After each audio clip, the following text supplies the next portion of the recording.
Greater Hyderabad Abdullapur మెట్లో brilliant engineering college చోరీ కేసును ఛేదించారు పోలీసులు. 5 ముఠాలో 3 ముఠా సభ్యులను పోలీసులు అరెస్టు చేశారు. వీరి దగ్గర 37 లక్షల రూపాయలను సీజ్ చేశారు.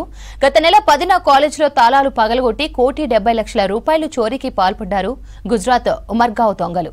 చోరీపై ఫిర్యాదు రావడంతో 20 మంది ప్రత్యేక టీమ్స్తో సీసీ ఫుటేజ్తో చోరీ ఘటనపై విచారణ చేపట్టారు. కాలేజీలో టార్గెట్ గా చోరీలకు పాల్పడుతున్నారన్నారు పోలీసులు. 10th రోజు మాకు అబ్దుల్లాపూర్ మెట్ పిఎస్ లిమిట్స్ లో ఉన్న brilliant group of institutes principal నుంచి ఒక కంప్లైంట్ రావడం జరిగింది. ఏంటంటే వాళ్ళ అడ్మిన్ బ్లాక్ లో హెచ్పి జరిగిందని, అక్కడ 1,07,00,000 వర్త్ ఆఫ్ క్యాష్ థెఫ్ట్ జరిగిందని మాకు కంప్లైంట్ వచ్చింది. ఆ కంప్లైంట్ వచ్చిన ఎమ్మటే మేము ఇమ్మీడియట్ గా దాన్ని ఎఫ్ఐఆర్ రిజిస్టర్ చేసిన తర్వాత ఇమ్మీడియట్ గా దాని మీద టీమ్స్ ఫామ్ చేసి కేసు డిటెక్ట్ చేయడం కోసం ఎఫర్ట్స్ స్టార్ట్ చేయడం జరిగింది.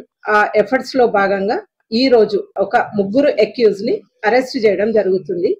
అండ్ 37,05,000 క్యాష్ ని వాళ్ళ దగ్గర నుంచి రికవరీ చేయడం జరిగింది. ఈ హెచ్బి జరిగిన తర్వాత ఇమ్మీడియట్ గా మేము ఎఫర్ట్స్ చేయడం స్టార్ట్ చేసినాము. ఒక 4 టీమ్స్ ఫామ్ చేసి, ఇదేంటంటే ఈ అక్యూజ్డ్ అందరూ కూడా inter state gang, Maharashtra, Gujarat, Madhya Pradesh చెందిన వాళ్ళు. కాబట్టి ఈ 4 టీమ్స్ కూడా ఫామ్ చేసి ఇమీడియట్ గా వాళ్ళ స్టేట్స్ కి వెళ్ళిపోయి మాకున్న క్లూస్ తోటి ఆ 3ని అప్రిహెండ్ చేయడం జరిగింది. ఇంకా 3 అక్యూజ్డ్ అబ్స్కాండింగ్ లో ఉన్నారు.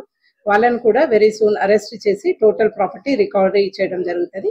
ఈ రికవరీ ప్రాసెస్ అంతా కూడా ఒకసారి డీసీపీ క్రైమ్స్ మీకు ఎక్స్ప్లెయిన్ చేస్తారు. దాదాపు 4-5 రాష్ట్రాలు, కర్ణాటక, మహారాష్ట్ర, గుజరాత్, హర్యానా, మధ్యప్రదేశ్ అండ్ రాజస్థాన్, ఈ రాష్ట్రాలన్నీ కూడా తిరిగి ఎవరెవరు దీంట్లో ఇన్వాల్వ్ అయ్యారు అనే దాని మీద ఒక ఐడెంటిఫికేషన్ చేసుకొని ఈ మాకున్న ఎవిడెన్సెస్ అన్నింటిని కూడా ఒక సింథసైజ్ చేసుకొని దాని మీద ఒక 6 మందిని ఐడెంటిఫై చేయడం జరిగింది. సో వాళ్ళని ఐడెంటిఫై చేసిన 6 మందిలో ఒక 3 ఇక్కడికి మనకి మూమెంట్ ఇక్కడ కనిపించడం వల్ల ఈ రోజు morning Abdullapur met police and CCS staffs అందరు కలిసి వాళ్ళని అప్రెండ్ చేయడం జరిగింది. ఆ 3ని.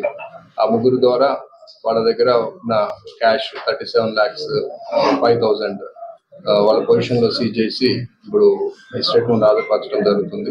సో ఇదంతా కూడా యాక్చువల్ గా కేసు రిపోర్ట్ అయిన తర్వాత సీన్ ఆఫ్ అఫెన్స్ చూసినప్పుడు క్లూస్ ఏమీ లేవు, ఆల్మోస్ట్ క్లూస్ లేవు. టెక్నికల్ క్లూస్ కానీ, తర్వాత మాన్యువల్ క్లూస్ కానీ, ఈవెన్ ఫింగర్ ప్రింట్స్ కూడా అక్కడ ఏమి లభించలేదు. 0 ఎవిడెన్స్ ఉంది అక్కడ.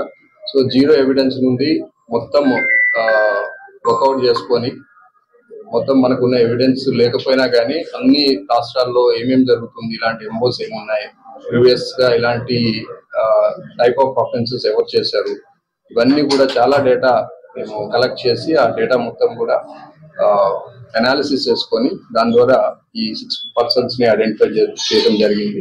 సో ఈ రోజు అరెస్ట్ చేసిన వారిలో రాజ్ మనోహర్ పవార్, ఇతను ఉమర్గామ్ విలేజ్ సంబంధించిన అతను, గుజరాత్ రాష్ట్రం. అలాగే రితిక్ అలియాస్ రితిక్ మొహితే, ఇతను మధ్యప్రదేశ్ లోని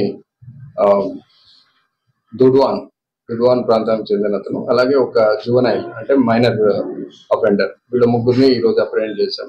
అప్రెండ్ చేసి ఈ క్యాష్, ఈ కేసుకు సంబంధించిన స్టోలెన్ ప్రాపర్టీ క్యాష్ ని